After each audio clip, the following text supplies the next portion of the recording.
Ayun mga paps, ito alas 12 na ng tanghali pero uwi muna tayo.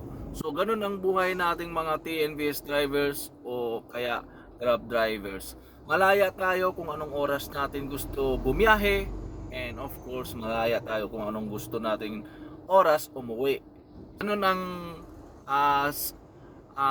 nagiging hanap buhay natin. So sa mga kasama natin dyan na mga TNVS drivers, wag nating sabihin na kapag nagkaroon tayo ng karamdaman, eh ipasa natin sa kung saan tayong TNC bumibiyahe. Kasi eto nga, malaya tayo. Hindi naman sinabi ng mga platform na yan na ah, magbabad kayo magbiyahe para kumita ang kumpanya.